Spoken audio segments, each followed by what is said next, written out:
भारत और नेपाल के रिश्तों में पिछले कई दशकों से जो रोटी बेटी का रिश्ता कहा जाता था, क्या वो अब सिर्फ कागजों तक सीमित रह गया है? क्या हिमालय की गोद में बसा एक शांत देश अब भारत के खिलाफ किसी बहुत बड़ी साजिश का अड्डा बनता जा रहा है? आखिर ऐसा क्या हुआ कि अचानक से भारत नेपाल बॉर्डर पर सन्नाटा पसर गया है और भारतीय सेना के साथ साथ पुलिस की गाड़ियां सायरन बजाते हुए सरहद की तरफ दौड़ने लगी हैं? क्या नेपाल के नए प्रधानमंत्री बालेंद्र शाह ने अनजाने में किसी ऐसी आग में हाथ डाल दिया है जो उनके पूरे देश की अर्थव्यवस्था को खाक कर सकती है? आज की कहानी किसी फिल्म के सस्पेंस से कम नहीं है, क्योंकि 2026 के इस दौर में नेपाल के भीतर कुछ ऐसा पक रहा है जिसकी आंच सीधे दिल्ली तक महसूस की जा रही है। नेपाल, चीन और पाकिस्तान, ये तीन नाम जब एक साथ एक ही समीकरण में आते हैं तो समझ लीजिए कि दाल में कुछ काला नहीं, बल्कि पूरी दाल ही काली है। नेपाल के प्रधानमंत्री बालेंद्र शाह, जिन्हें वहां की जनता ने बड़े अरमानों के साथ सत्ता सौंपी थी, उन्होंने भारत के साथ सीधे पंगा मोल ले लिया है। उन्होंने भारत से आने वाले 100 रुपये से ज्यादा के सामान पर इतना भारी टैक्स ठोक दिया है कि आम जनता की कमर टूट गई है। यही नहीं, नेपाल की सड़कों पर चलने वाली भारतीय गाड़ियों पर 10,000 रुपये तक का जुर्माना लगाकर उन्होंने साफ संकेत दे दिया है कि वो भारत के साथ रिश्तों को पटरी से उतारना चाहते हैं। लेकिन बालेंद्र शाह शायद ये भूल गए कि नेपाल की रसोई से लेकर उसकी दुकानों तक जो सामान पहुंचता है, उसकी लाइफलाइन भारत के हाथों में ही है। जब भारत ने पलटवार किया तो पूरी नेपाल सरकार के हाथ पांव फूल गए। भारत ने नेपाल से आने वाली चाय पर ऐसे कड़े नियम लागू कर दिए हैं कि अब वहां के व्यापारियों के पास अपनी फसल फेंकने के अलावा कोई रास्ता नहीं बचा है। लेकिन बात सिर्फ व्यापार या पैसों की नहीं है। असली खतरा तो उस सरहद पर है जिसे हम हमेशा से खुला और सुरक्षित मानते आए थे। बिहार के रक्सौल से सटे नेपाल के बीरगंज इलाके में इन दिनों जो कुछ भी हो रहा है, उसने भारत की खुफिया एजेंसियों की नींद उड़ा दी है। नेपाल के वरपुर बलुआ गांव में 27 अप्रैल को यह तबलीगी जमात का इज्तिमा पूरा तो हो गया है, लेकिन कहानी यहीं खत्म नहीं हुई है। कायदे से तो आयोजन खत्म होते ही सबको अपने घर चले जाना चाहिए था, लेकिन ताजा इनपुट बता रहे हैं कि पाकिस्तान और बांग्लादेश के मौलानाओं के साथ हजारों की भीड़ अभी भी वहां डेरा डाले हुए हैं। आखिर क्यों? आयोजन खत्म होने के बाद भी ये हजारों लोग वहां क्या कर रहे हैं? क्या ये सिर्फ एक धार्मिक जमावड़ा था, या फिर इसके पीछे भारत को घेरने की कोई बहुत बड़ी घेराबंदी की जा रही है?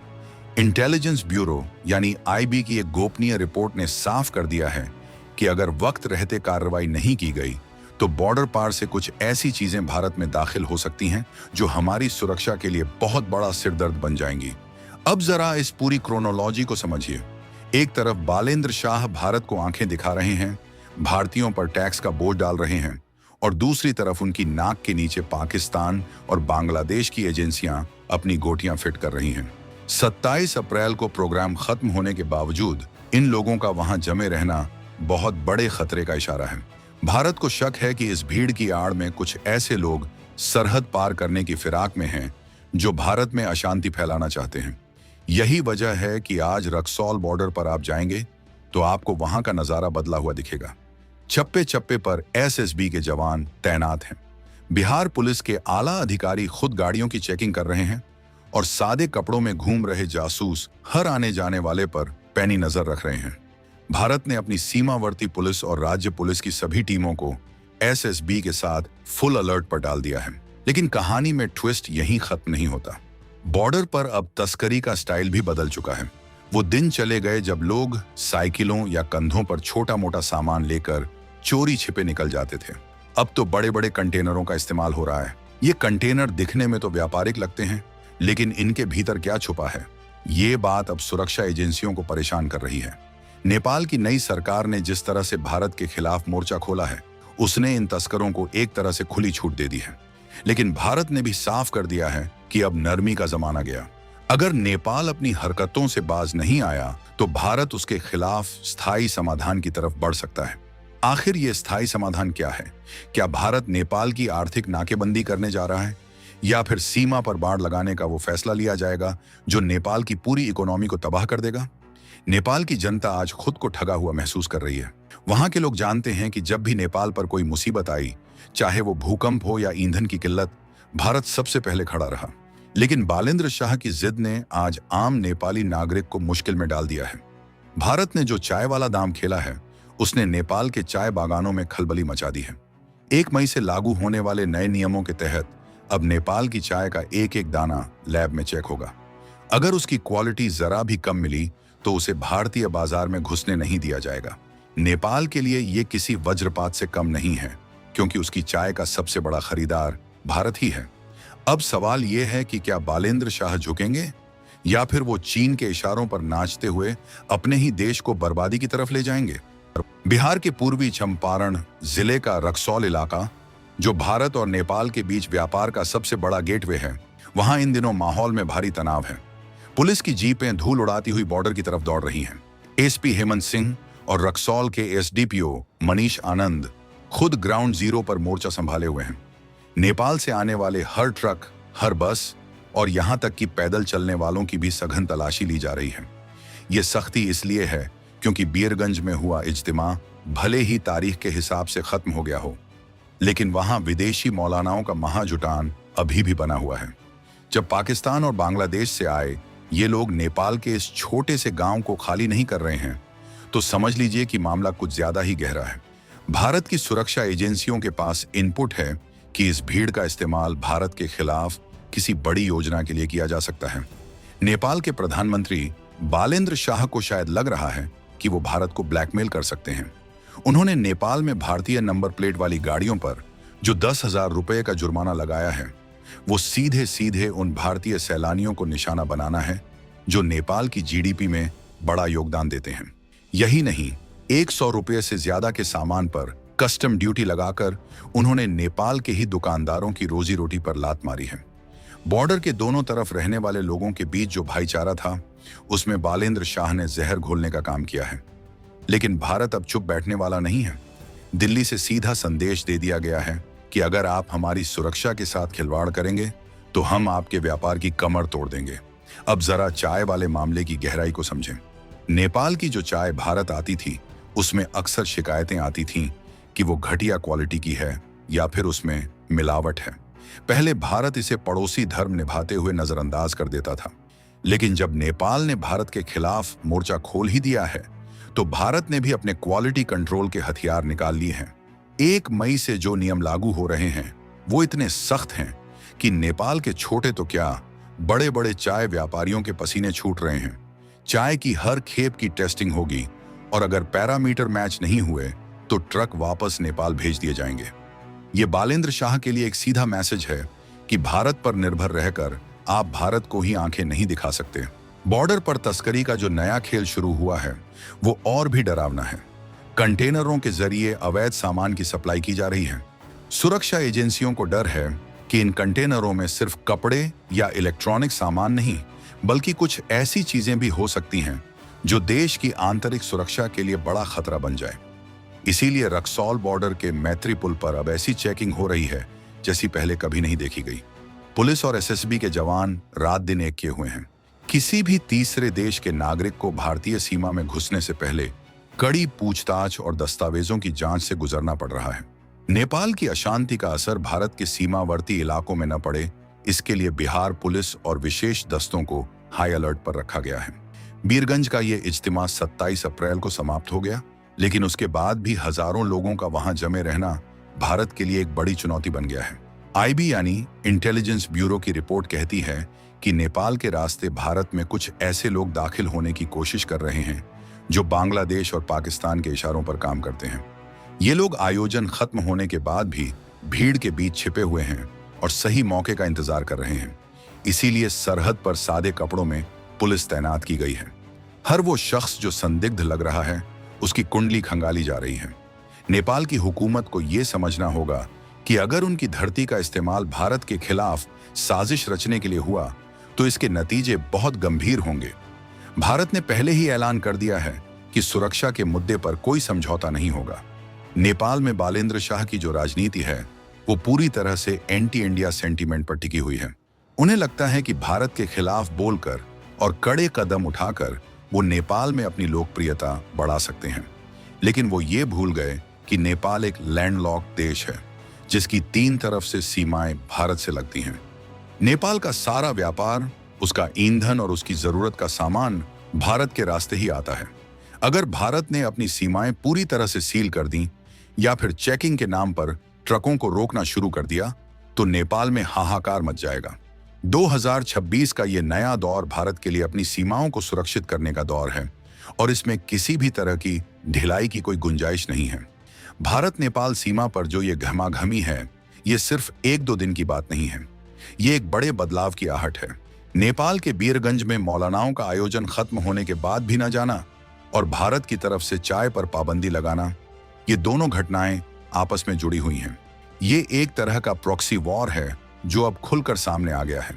पाकिस्तान और बांग्लादेश हमेशा से नेपाल के रास्ते भारत में घुसपैठ की कोशिश करते रहे हैं, लेकिन बालेंद्र शाह के दौर में उन्हें जैसे सरकारी शह मिल रही है। यही बात भारत को खटक रही है।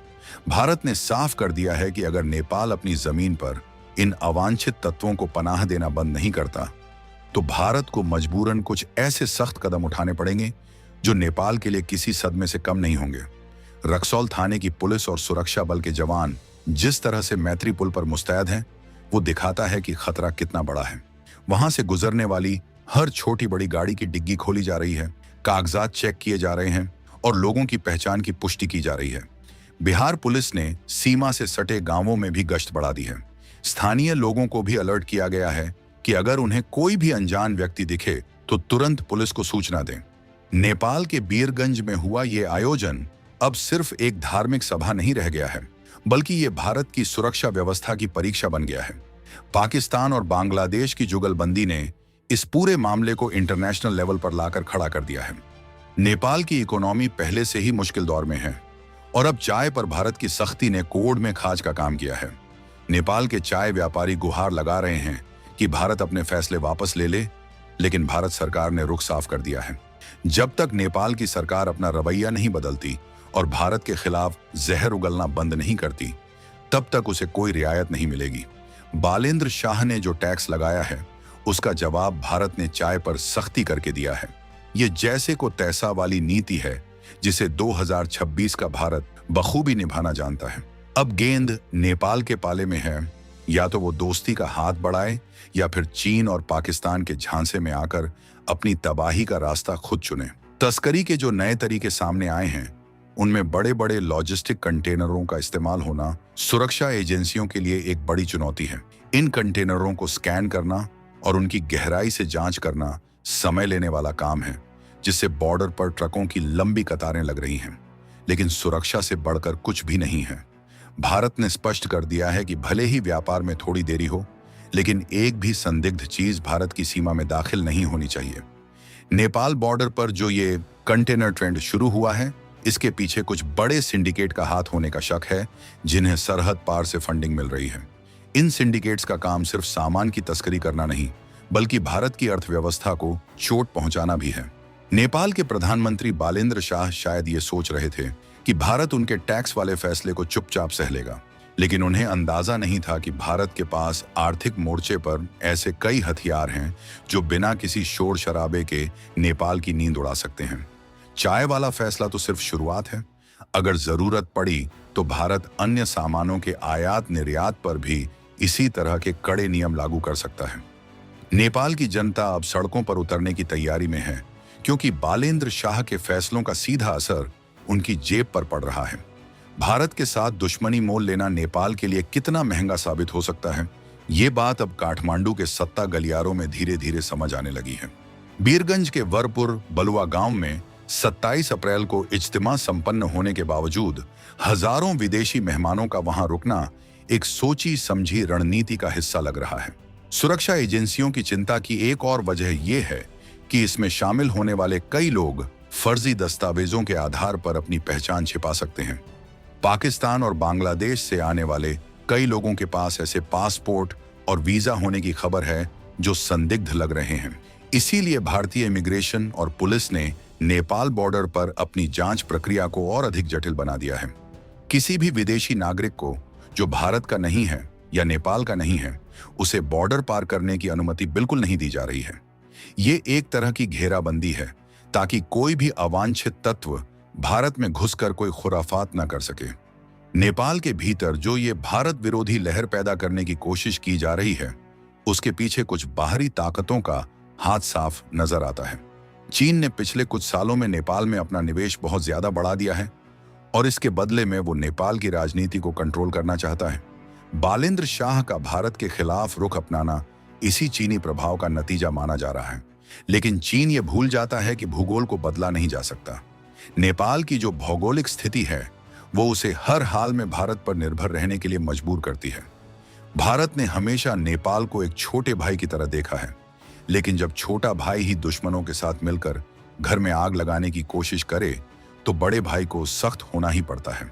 भारत नेपाल सीमा पर तैनात एसएसबी के जवान और रक्सौल पुलिस की मुस्तैदी ये बता रही है कि भारत किसी भी बड़े खतरे को भांप चुका है। 27 अप्रैल की तारीख बीत चुकी है, लेकिन खतरा टला नहीं है। 1 मई का इंतजार सिर्फ चाय व्यापारियों को ही नहीं है, बल्कि ये तारीख दोनों देशों के रिश्तों में एक नए मोड़ की शुरुआत होगी। नेपाल को अब ये फैसला करना होगा कि वो भारत के साथ अपनी सदियों पुरानी दोस्ती को बचाना चाहता है या फिर कुछ चंद बाहरी ताकतों के बहकावे में आकर अपनी पहचान खोना चाहता है। बालेंद्र शाह की कुर्सी पर भी अब खतरा मंडराने लगा है, क्योंकि वहां की विपक्षी पार्टियां भारत के साथ बिगड़ते रिश्तों को लेकर सरकार पर हमलावर हो गई हैं। बीरगंज की गलियों से लेकर रक्सौल के चेक पोस्ट तक हर तरफ एक ही चर्चा है कि आखिर आगे क्या होगा। क्या भारत नेपाल की पूरी तरह से घेराबंदी कर देगा? क्या पाकिस्तान और बांग्लादेश की साजिश का भारत कोई मुंहतोड़ जवाब देगा? सुरक्षा एजेंसियों का हाई अलर्ट मोड पर होना यह साबित करता है कि मामला बहुत गंभीर है।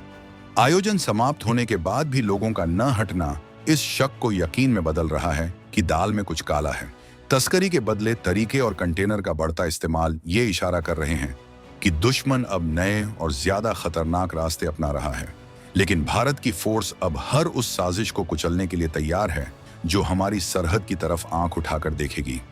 नेपाल के प्रधानमंत्री को यह बात अच्छी तरह समझ लेनी चाहिए कि भारत से पंगा लेना मतलब अपनी ही जनता के लिए मुसीबतें खड़ी करना है। भारत ने अब तक बहुत सब्र दिखाया है, लेकिन जब बात देश की सुरक्षा की आती है तो भारत का रुख बिल्कुल कड़ा हो जाता है।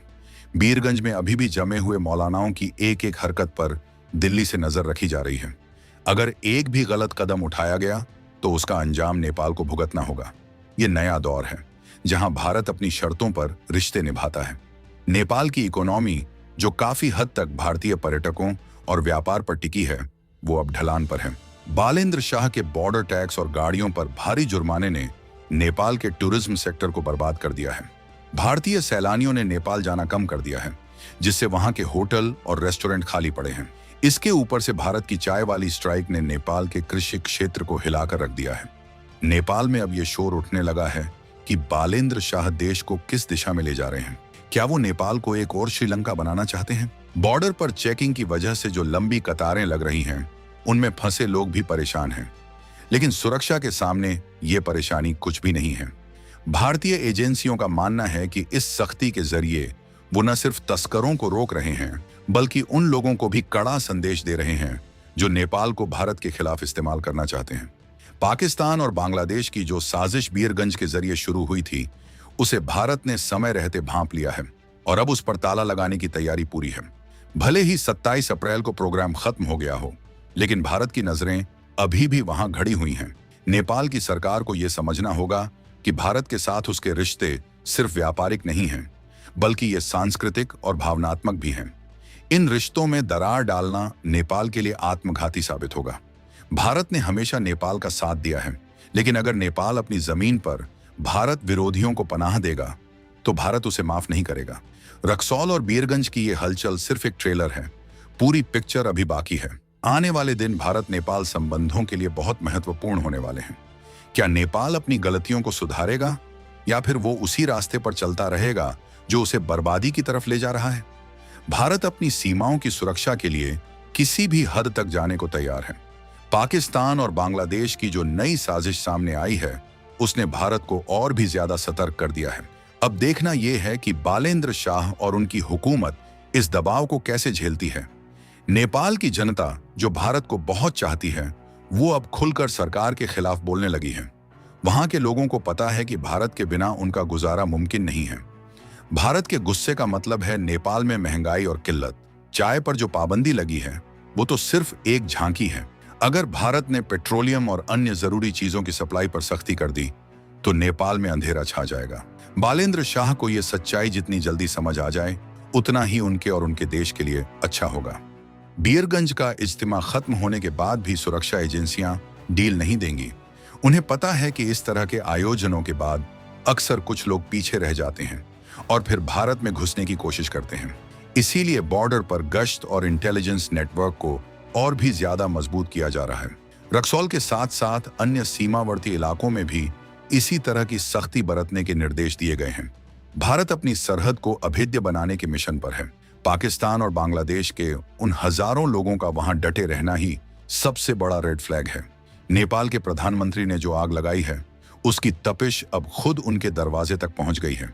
भारत के कड़े रुख ने नेपाल की सत्ता को हिला दिया है। अब काठमांडू में बैठकों का दौर चल रहा है कि कैसे भारत को मनाया जाए, लेकिन भारत ने साफ कर दिया है कि बातचीत तभी होगी जब जमीन पर सुधार दिखेगा। जब तक भारत के खिलाफ साजिशें बंद नहीं होंगी और टैक्स जैसे भेदभावपूर्ण फैसले वापस नहीं लिए जाएंगे, तब तक भारत अपना रुख नरम नहीं करेगा। तस्करी के जो नए कंटेनर ट्रेंड सामने आए हैं, उन्होंने सुरक्षा एजेंसियों को आधुनिक तकनीक का इस्तेमाल करने पर मजबूर कर दिया है। अब बॉर्डर पर बड़े बड़े स्कैनर्स लगाने की योजना बन रही है ताकि ट्रकों को बिना खोले उनके अंदर का सामान देखा जा सके। ये भारत की सीमा सुरक्षा को एक नए लेवल पर ले जाएगा। नेपाल बॉर्डर, जिसे कभी सॉफ्ट बॉर्डर कहा जाता था, अब वो हार्ड बॉर्डर में तब्दील होता जा रहा है। नेपाल के बियरगंज में जो कुछ भी हुआ, उसने एक बात साफ कर दी है कि भारत के पड़ोसी देशों में कुछ ऐसी ताकतें सक्रिय हैं जो कभी नहीं चाहती कि भारत शांत रहे। पाकिस्तान और बांग्लादेश की जो मिली भगत नेपाल में दिखी है, वो एक बड़े इंटरनेशनल खतरे की तरफ इशारा कर रही है। लेकिन भारत अब 1962 या 1990 वाला देश नहीं है। आज का भारत अपनी सुरक्षा के लिए घर में घुसकर जवाब देना भी जानता है और आर्थिक रूप से घुटने पर लाना भी। 27 अप्रैल के बाद की ये स्थिति बता रही है कि दुश्मन अभी हार नहीं माना है। नेपाल की चाय का जो कड़वा स्वाद अब बालेंद्र शाह को चखना पड़ रहा है, वो उनकी अपनी गलतियों का नतीजा है। भारत के नए नियमों ने ये साबित कर दिया है कि भारत अपने बाजार का इस्तेमाल एक हथियार के रूप में कर सकता है। नेपाल के चाय बागानों में अब सन्नाटा है क्योंकि उनका माल खरीदने वाला कोई नहीं है। ये एक सबक है उन सभी के लिए जो भारत की उदारता को उसकी कमजोरी समझने की भूल करते हैं। सीमा पर गश्त कर रहे एसएसबी के जवानों के कदमों की आहट और पुलिस की जीपों के सायरन, ये सब एक ही बात कह रहे हैं कि भारत तैयार है किसी भी साजिश का सामना करने के लिए, किसी भी घुसपैठ को रोकने के लिए। नेपाल बॉर्डर अब पहले जैसा नहीं रहा। बीरगंज में जमा उन हजारों लोगों को अब भारत की ताकत का अंदाजा हो जाएगा। नेपाल और भारत के बीच का ये विवाद अब किस मोड़ पर जाएगा? क्या बालेंद्र शाह इस्तीफा देंगे या फिर वो भारत के सामने सरेंडर करेंगे? ये सवाल आज हर नेपाली नागरिक के मन में है। भारत ने अपनी रणनीति साफ कर दी है, सुरक्षा पहले, व्यापार बाद में। अगर नेपाल अपनी हरकतों से बाज आता है तो भारत फिर से बड़े भाई का फर्ज निभाएगा, वरना 1 मई से जो चाय पर पाबंदी शुरू हो रही है, वो तो सिर्फ एक शुरुआत है। बीरगंज के तबलीगी जमात वाले इज्तिमा में जो मौलाना आए थे, उनकी प्रोफाइल खंगाली जा रही है। उनमें से कईयों के तार ऐसी संस्थाओं से जुड़े मिले हैं जो भारत विरोधी गतिविधियों में शामिल रही हैं। ये जानकारी मिलते ही भारत ने नेपाल सरकार को कड़े शब्दों में चेतावनी दी है। आयोजन खत्म होने के बाद भी उनका वहां रुकना ये साबित करता है कि मकसद कुछ और ही है। भारत नेपाल बॉर्डर पर अब जो नई चौकसी है, वो आने वाले कई सालों तक जारी रहेगी। ये सिर्फ एक आयोजन की बात नहीं है, बल्कि ये भारत की नई सीमा सुरक्षा नीति का हिस्सा है। पाकिस्तान, बांग्लादेश और चीन की तिकड़ी ने नेपाल को जो चारा फेंका है, भारत ने उस चारे को ही जहर बनाने की तैयारी कर ली है। अब नेपाल को तय करना है कि उसे किस तरफ रहना है। नेपाल के बीरगंज में हलचल अब भी जारी है और रक्सौल बॉर्डर पर जवानों की उंगलियां अब भी ट्रिगर पर हैं। ये तनाव कब कम होगा, ये कोई नहीं जानता, लेकिन एक बात तय है कि भारत अब किसी भी कीमत पर अपनी सुरक्षा के साथ समझौता नहीं करेगा। बालेंद्र शाह के लिए ये आखिरी चेतावनी है, सुधर जाओ वरना सुधार दिए जाओगे। नेपाल की चाय अब भारत के लिए सिर्फ एक ड्रिंक नहीं, बल्कि एक कूटनीतिक संदेश बन गई है। 1 मई के बाद जब नेपाल के ट्रकों को बॉर्डर पर रोका जाएगा, तो उसकी गूंज पूरी दुनिया में सुनाई देगी। ये भारत की सॉफ्ट पावर का प्रदर्शन होगा। पाकिस्तान और बांग्लादेश की साजिशों का जवाब भारत इसी तरह से शांतिपूर्ण लेकिन घातक तरीके से देगा। सीमा पर तस्करी करने वाले अब सावधान हो जाएं, क्योंकि भारत की एजेंसियां अब सिर्फ इंसानों पर नहीं बल्कि टेक्नोलॉजी पर भरोसा कर रही हैं। ड्रोन और हाईटेक कैमरों के जरिए बॉर्डर की निगरानी की जा रही है। नेपाल के जंगलों और चोर रास्तों पर भी अब पैनी नजर है। अब कोई भी कंटेनर या कोई भी संदिग्ध व्यक्ति बिना पहचान के भारत की धरती पर कदम नहीं रख पाएगा। आयोजन खत्म होने के बाद भी वहां जमे हजारों लोग अब रडार पर हैं। नेपाल के साथ भारत का यह रिश्ता अब एक अग्नि परीक्षा से गुजर रहा है। क्या ये दोस्ती इस आग में तपकर और निखरेगी या फिर ये हमेशा के लिए टूट जाएगी? इसका फैसला आने वाले कुछ हफ्तों में हो जाएगा। बालेंद्र शाह की जिद और भारत का स्वाभिमान, इन दोनों के बीच में फंसा है नेपाल का भविष्य। रक्सौल बॉर्डर पर तैनात हर जवान, हर पुलिसकर्मी आज भारत की अखंडता की रक्षा कर रहा है। बीरगंज में 27 अप्रैल के बाद भी जुटी भीड़ और वहां हो रही साजिशें भारत के सुरक्षा कवच को तोड़ नहीं पाएंगी। पाकिस्तान और बांग्लादेश की ये चालें भारत को और भी मजबूत बनाएंगी। हम अपनी सीमाओं की रक्षा करना जानते हैं और हमें पता है कि दुश्मन को कैसे मात देनी है। नेपाल की हुकूमत को ये याद रखना चाहिए कि भारत उनका सबसे अच्छा दोस्त है, लेकिन अगर वो दुश्मनी पर उतारू होंगे तो भारत से बुरा कोई नहीं होगा। चाय पर पाबंदी और बॉर्डर पर सख्ती तो बस एक ट्रेलर है। असली फिल्म तो तब शुरू होगी जब भारत अपने असली तेवर दिखाएगा। बालेंद्र शाह, अभी भी वक्त है, संभल जाओ। भारत और नेपाल के बीच की ये तकरार अब एक निर्णायक मोड़ पर पहुंच चुकी है। सुरक्षा एजेंसियों का अलर्ट, तस्करों के नए पैंतरे और व्यापारिक युद्ध, ये सब मिलकर एक ऐसी कहानी बुन रहे हैं जिसका अंत बहुत ही रोमांचक होगा। क्या भारत इस साजिश को नाकाम कर पाएगा? क्या नेपाल फिर से भारत का मित्र बन पाएगा? बीरगंज के उस गांव में जो मजमा 27 अप्रैल के बाद भी लगा है, उसकी एक एक बात रिकॉर्ड की जा रही है। भारत के जासूस वहां मौजूद हैं और हर साजिश की जानकारी दिल्ली तक पहुंचा रहे हैं। पाकिस्तान और बांग्लादेश के उन मौलानाओं को ये नहीं पता कि वो भारत की रडार पर हैं। उनकी हर चाल का जवाब तैयार है। नेपाल की चाय का जो मामला है वो अब पूरी तरह से एक राजनीतिक मुद्दा बन चुका है। नेपाल के किसान परेशान हैं और उनकी परेशानी का जिम्मेदार सिर्फ एक इंसान है, बालेंद्र शाह। अगर वो अपनी नीतियां नहीं बदलते तो नेपाल में गृह युद्ध जैसे हालात बन सकते हैं। भारत बस सही समय का इंतजार कर रहा है। बॉर्डर पर जो सख्ती आज आप देख रहे हैं वो कल और भी बढ़ने वाली है। भारत अपनी सुरक्षा के लिए किसी भी देश के साथ अपने रिश्तों को दांव पर लगा सकता है। नेपाल को यह बात समझनी होगी। पाकिस्तान और बांग्लादेश की यह साजिश नेपाल के लिए भी खतरा है, लेकिन शायद वहां की सरकार इसे देख नहीं पा रही है। आयोजन खत्म होने के बाद भी भीड़ का न जाना ही सबसे बड़ा सबूत है। नेपाल के बीरगंज में जो कुछ भी हुआ, उसने एक बात साफ कर दी है कि दुश्मन अब छिपकर नहीं बल्कि खुलेआम नेपाल की जमीन का इस्तेमाल कर रहा है। भारत ने इसका जवाब देना शुरू कर दिया है। रक्सौल बॉर्डर पर जो चौकसी है वो ये बता रही है कि भारत अब पूरी तरह से सतर्क है।